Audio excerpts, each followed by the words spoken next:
Hi and welcome to Nimble.handmade. My name is Bia and I'm coming to you from Belgium, and in this Yarny tale number 4 I would like to tell you all about my December projects in knitting and crochet.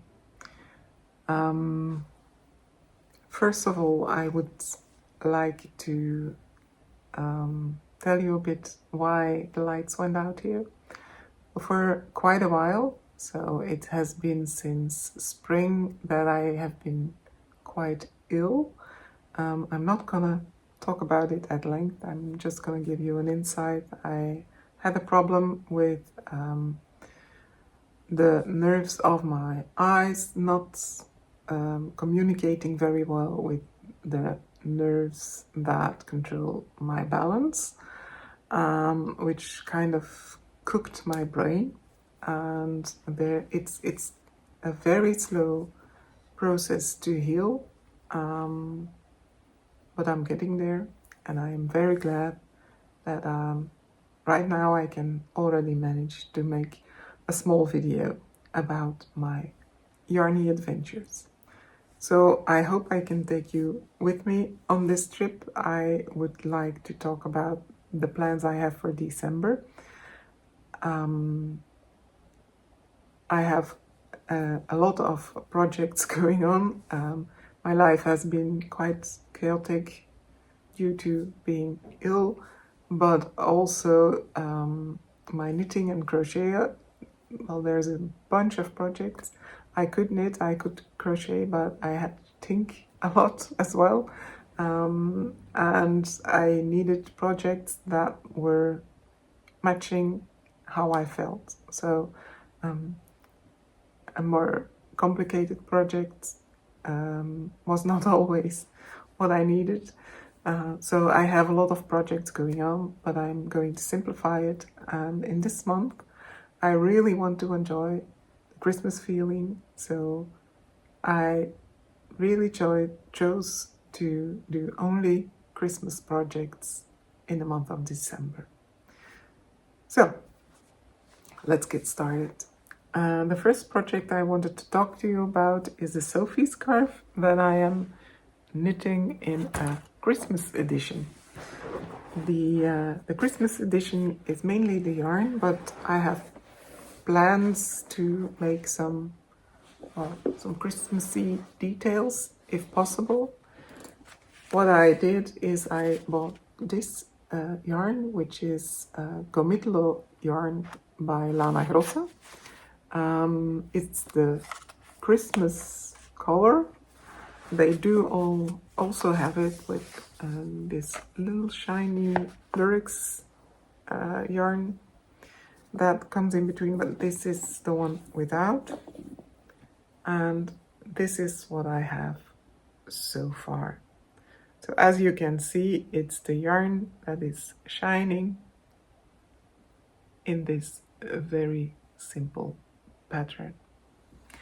Now, it's not the first time that I have made a Sophie scarf. I really, really like the simplicity and the knitting. It's mindless knitting, as we call it. But I have made it in a sock yarn combined with a mohair, and I have used larger needles for it.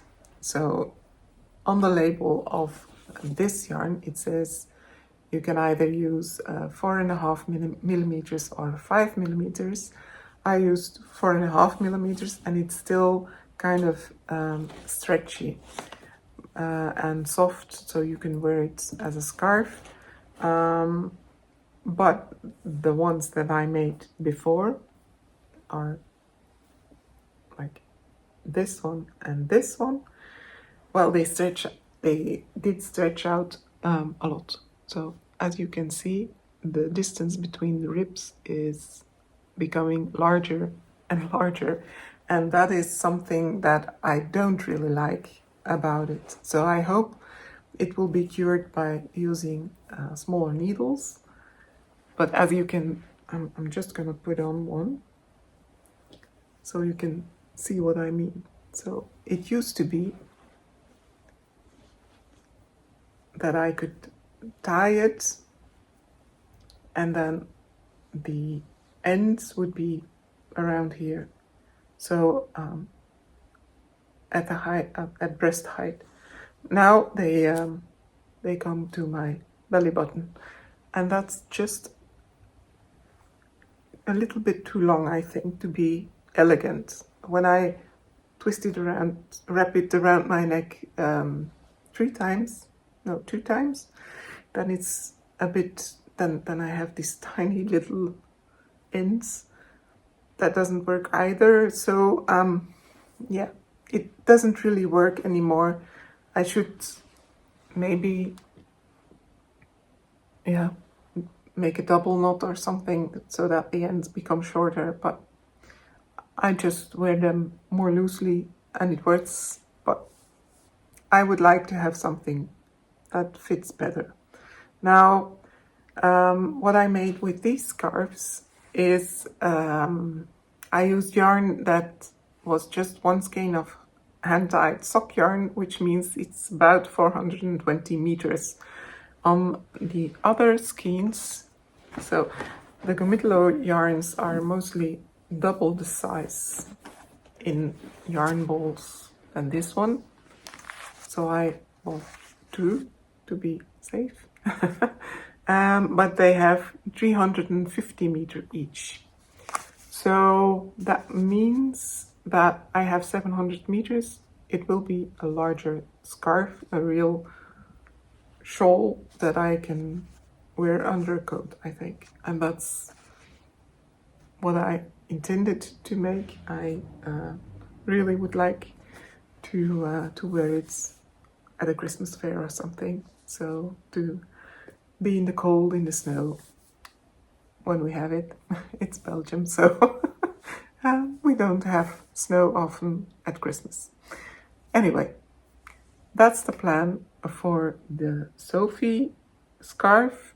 Perhaps I will embroider something on it, like a Christmas star, or I will add some pearls or anything Christmassy, but I'm not sure yet, because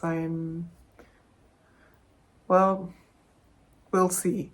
I think the yarn speaks for itself and makes it already quite Christmassy. But we'll see. Maybe like a pom-pom, anything will do.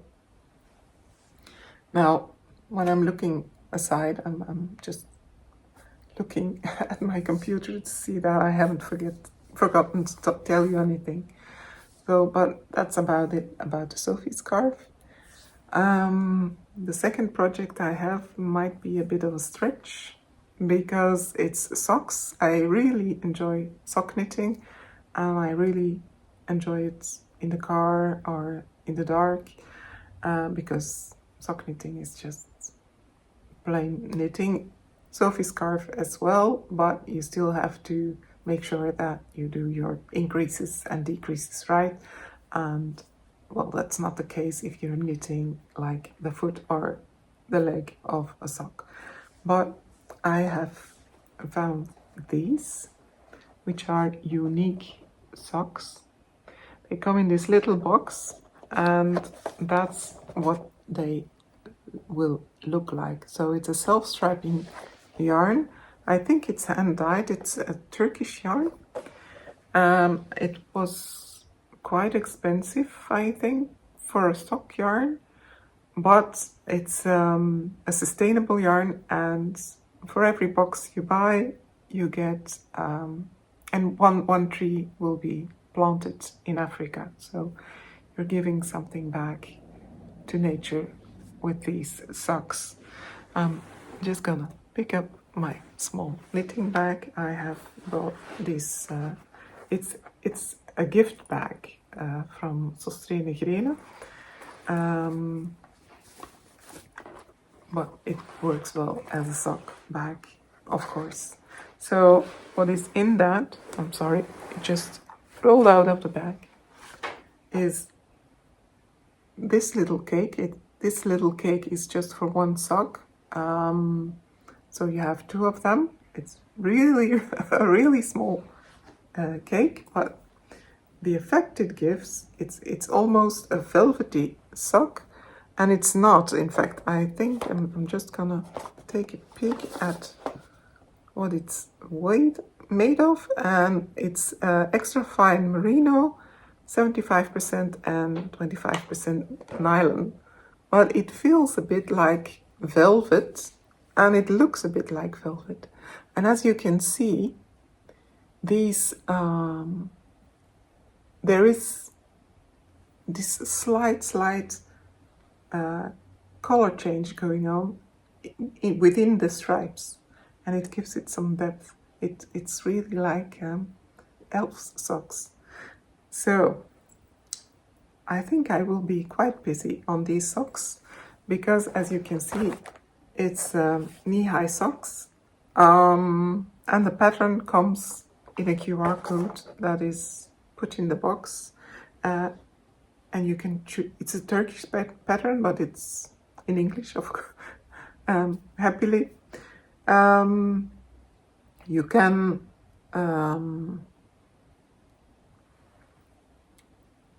knit the socks top down, or you can choose to go toe up.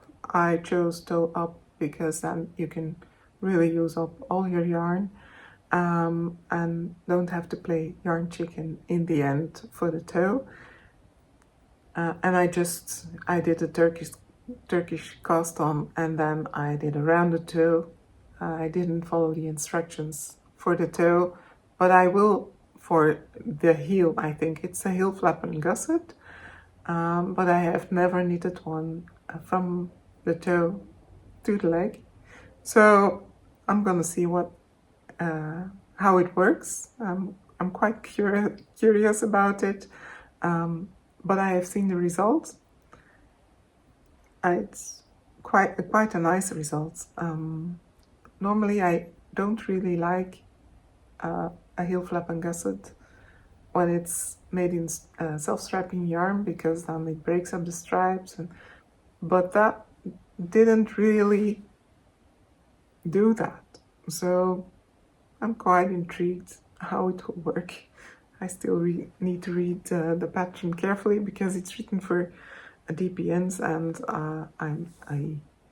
I'm a magic loop knitter, so that might mean that I need to figure something out myself. Then is something I want to talk about, something that I cannot show you yet. I will just pull up the pictures next to me, but it's the Christjörn or Holy Sweater by, I think it's Hannah Riemann, and it's a pattern that I have had in my library for quite a while now. It's this Christmas vibes sweater, but it's a Christmas sweater in a stylish way, and not that I have a Christmas sweater with a large reindeer and a pom-pom, and well, we wear it to dress the tree, but not for anything else, because it's like it's quite cheesy, and yeah, I don't really like to wear it. But this sweater is really stylish, I think, and I would wear it throughout the season. Or I'm telling myself I will wear it throughout the season. I need to knit it first, of course. But the designer made a beautiful yoke sweater, and she then added some berries to it. So it's like the holly. You can knit it and just the holly, and that's the entire pattern for the sweater. And then it's a sweater you can wear all winter, but you can add some berries, and then it's real Christmassy. So I think I will add some berries, if I manage to finish the sweater, of course. And I will probably make the berries in a yarn that is not a natural yarn. I will use Let Lopi I bought it from Etna, But I will not use lead lopi to stitch the berries, because I'm quite afraid that it might give off some color during washing, because red is a color, it's one of the colors that is hardest to dye, or not hardest, but you need most dye. So if you have like the same yarn in white and in red, the red yarn will be a little bit thicker than the white yarn, just because there is so much dye that goes into dyeing red yarn opposed to the white one. So that dye, it can of course bleed easily, and therefore I want something with some synthetic fibers so that I can safely make some berries. Now, the designer also has a new pattern added, and that is a top-down version. So the one that I bought is a bottom-up version. You knit the body first and the two sleeves, and then you put them all on one needle and you knit the yoke. I already made some of these kinds of sweaters, and it's fine. It really works out very well. The disadvantage is that you cannot adapt any of the sleeves or the length of the body, because of course you knit them and then you pull them all up in the yoke. So now I'm thinking, shall I buy the top-down version? And there are two things that are holding me back a little.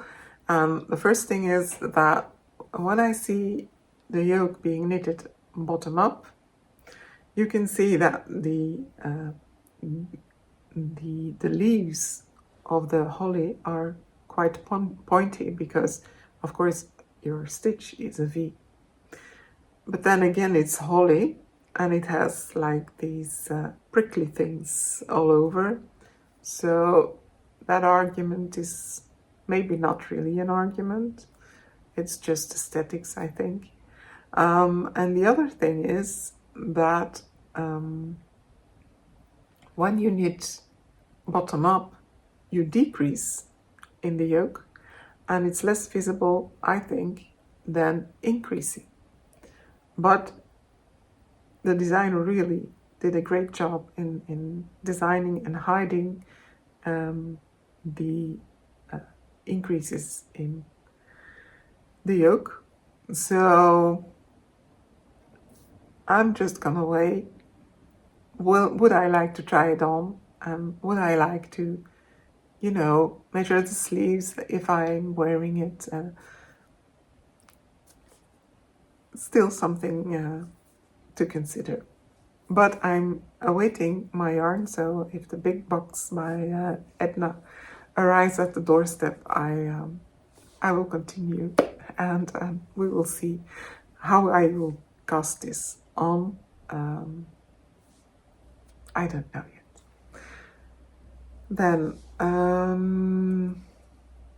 I do have an advent calendar, and probably you have received yours if you have ordered them, because, well, it's coming around soon now. So I'm just going to show you my box.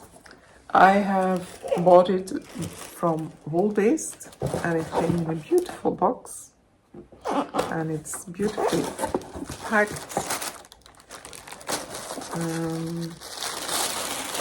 And this is the contents of it. So it's all in the little bags, and I have ordered 2 skeins that go with the colors. I have opted for the Indian summer colorway, so it will be pinkish and purplish, maybe some orange. I'm not quite sure what it will be, but I'm very, very curious. And it's by Beest, which is a Dutch dyer. So, what I already did is lose myself in revelry, of course. And I have selected some patterns because I would like to start knitting when I open the first little skein, of course. So what I have chosen, I will pull up some pictures, is The Grand Opening by Stephanie Lotven. I think this is a beautiful pattern. It went together with an advent from last year. It has been made many, many times, and of course you can make it with scrap yarns. And it really, well, it tickles and tingles to make it, because every day you knit a different lace pattern. So every day something completely new. The only thing, last year I had Olivia and Oliver Fibers advent calendar. I was very surprised to see how much I could make with just one advent calendar. It really is a lot of yarn. And I made this long scarf. I will show it in the next episode, which I combined with mohair yarn. It is a gigantic shawl, which I thought I would never wear, but I do wear it. It's one of my favorite shawls, and every time I go about town or on events or something, people comment on my shawl that it's so beautiful, and I really think it works well with the colors that were in that scheme. I absolutely adore it, but it's an enormous scarf, and I think the grand opening one will be a gigantic triangle scarf as well. The only thing is that it will be quite thin. The fabric will be quite thin. So that's something I'm doubting, would I like that or not?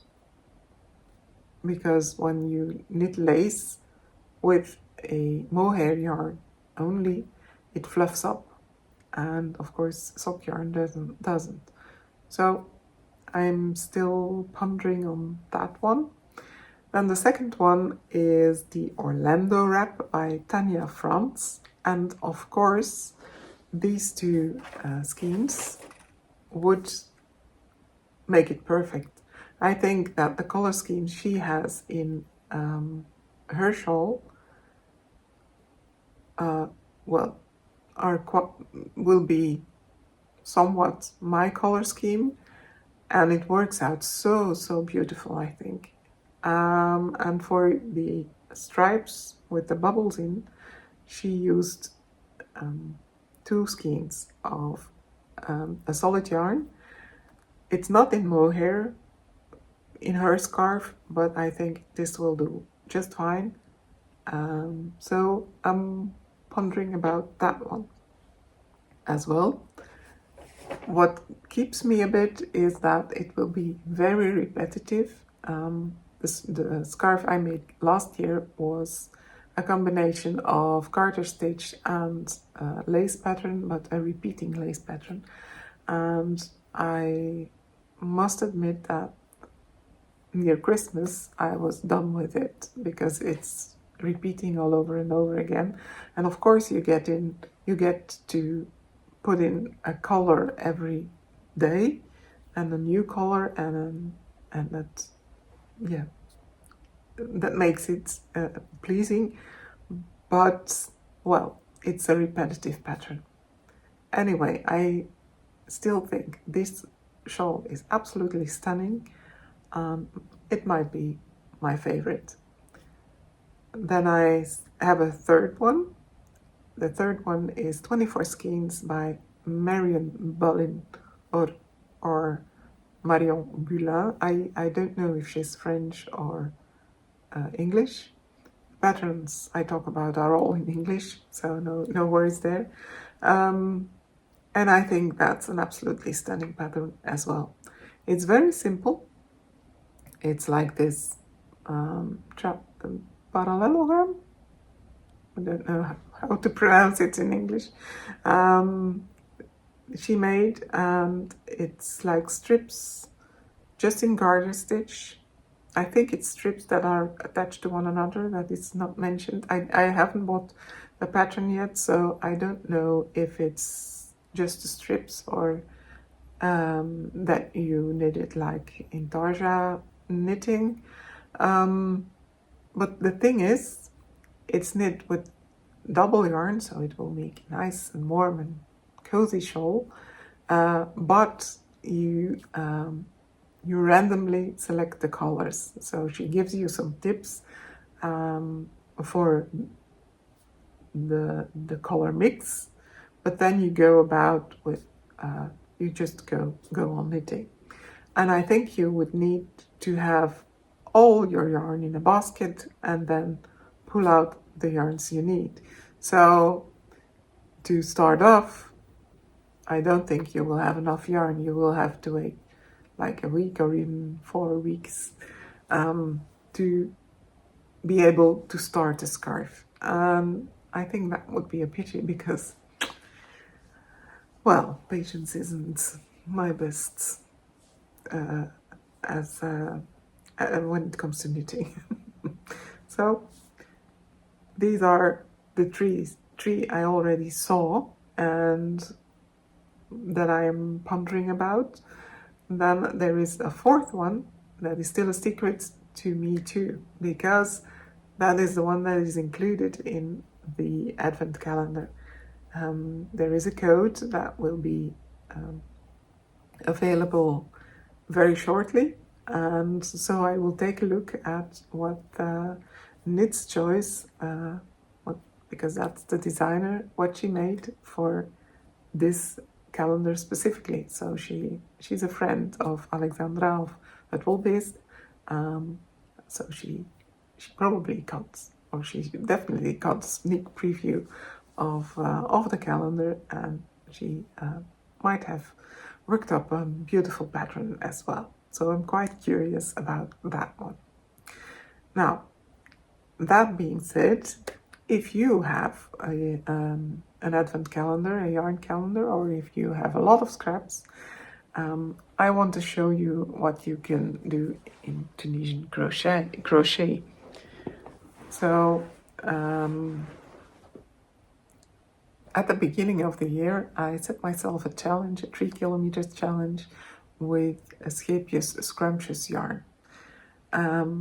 I bought this giant box of 30-gram skeins of scrumptious yarn, which is a synthetic yarn, but a recycled one by Asclepius, and I set out to make some designs with it. Now, as my life fell apart, the designing part also fell apart for the most part of this year.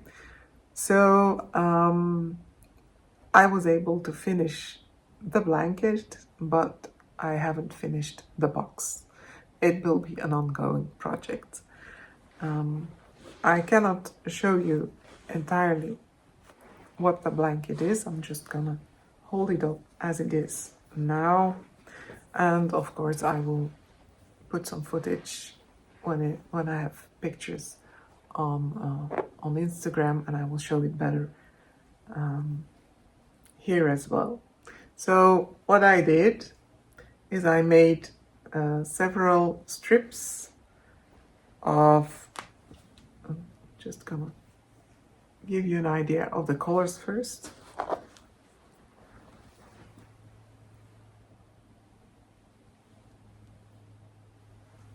I still need to attach one strip, and I will make a tutorial because I can tell you about it more if you see what I'm doing.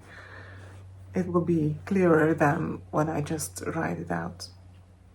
So as soon as that strip is attached and the tutorial is made, I will make some pictures that show the entire blanket. But basically it's strips. You start making and then you attach all strips to one another. One piece of the strip is about 10 grams of yarn. So if you have an advent calendar, you can also use that. It's an easily adaptable, this pattern. So you just take the pattern from the blog. There is a tutorial as well, and you cast on your blanket or your shawl or whatever you want to make, and you can really enjoy it. It's easy.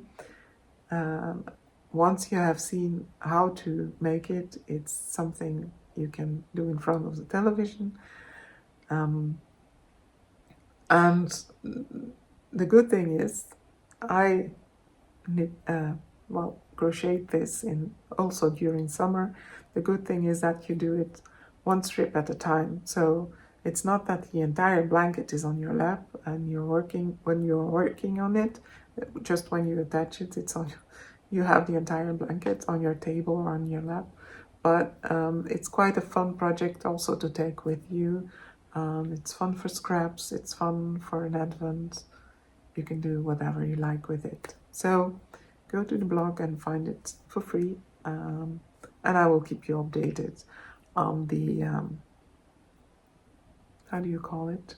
Just wrapping it all up, putting it all together, tutorial and the rest of the pattern as soon as it is out. So I think that I still have to show you just one more thing that I'm also designing. I've been designing this in summer.